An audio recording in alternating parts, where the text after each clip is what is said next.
Right now, somewhere today, a stranger's about to look at your face for less than a second. And in that instant, their brains already decided whether you're trustworthy.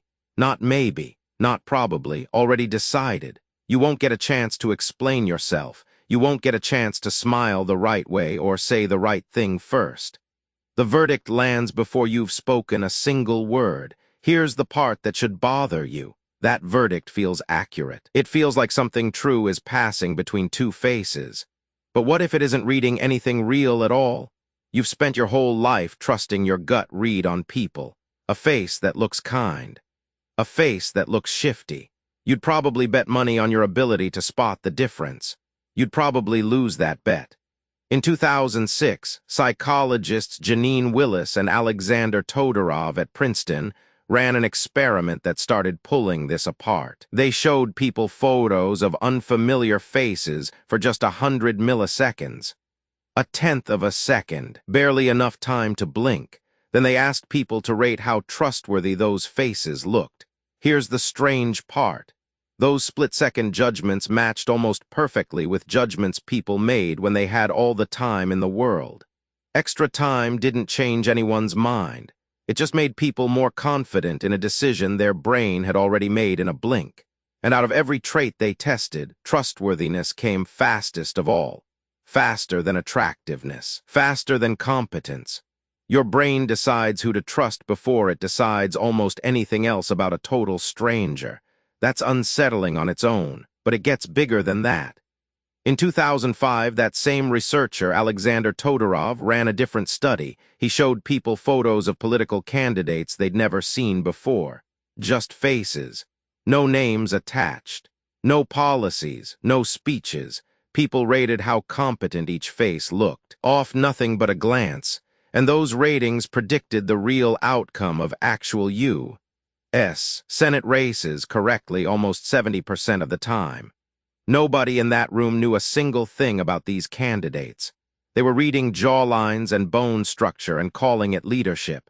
And out in the real world, voters were making the exact same mistake, just slower and with better excuses for it.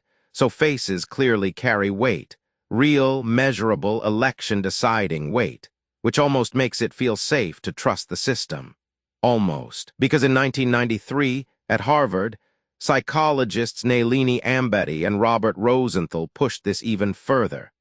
They showed people silent video clips of college teachers. No sound. Just faces and body language, sometimes as short as 6 seconds long. Strangers who'd never sat in that classroom, never heard the teacher say a single word, rated them on things like warmth and confidence. And those ratings lined up closely with real end-of-semester evaluations, written by students who'd spent an entire term in that room. 6 seconds of silent footage, the same conclusion as a full semester of lived experience. At this point, it starts to look like the face is basically a shortcut to the truth. Fast, consistent, almost impossible to fake. But here's where the story flips. Because if faces were really that honest, catching a liar should be easy. It isn't, not even close. In 2006, researchers Charles Bond and Bella DePaulo pulled together more than 200 separate studies.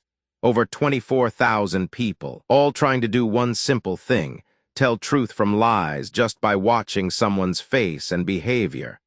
The average accuracy came out to 54%. Chance is 50.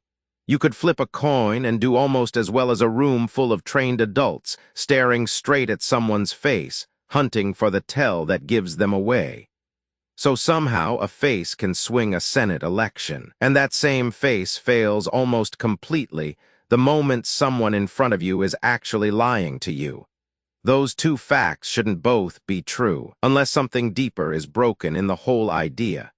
In 2019, a team led by psychologist Lisa Feldman Barrett reviewed decades of research on facial expressions and emotion.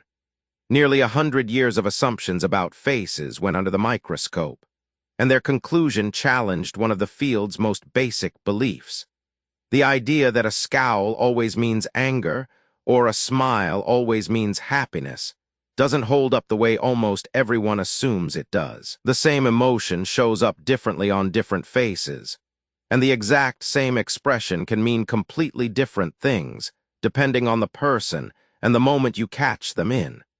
In other words, that confident feeling you get reading someone's face isn't your brain decoding the truth. It's your brain running a very old, very fast guessing game and mistaking the speed of the guess for accuracy. Think about what that actually costs you. Every job interview where a hiring manager decided something about you in the first 10 seconds before you'd even finished a sentence. Every first date where the other person's mind was half made up before either of you sat down. Every courtroom where a jury studied a defendant's face for hours, hunting for guilt in a twitch of the mouth. None of those moments were reading you. They were running a pattern match built for judging strangers on an open savanna, still operating on hardware that never got an update. And here's the part that flips the whole thing back on you. It runs in both directions. Right now, your face is doing exactly this to everyone else. Every stranger you pass on the street, every coworker across a desk, every person on the other end of a video call. Your face is handing them a verdict about you, whether it's true or not. So go back to that stranger from the very start of this, the one who looked at your face for less than a second and already decided something about you before you'd even noticed them looking. They weren't wrong to trust their gut. That reaction's been running since before language even existed, quietly deciding who to approach and who to avoid. They just weren't right either. They didn't read you. They read a shortcut, and so did you. The last time you looked at a stranger's face and felt certain you already knew exactly who they were.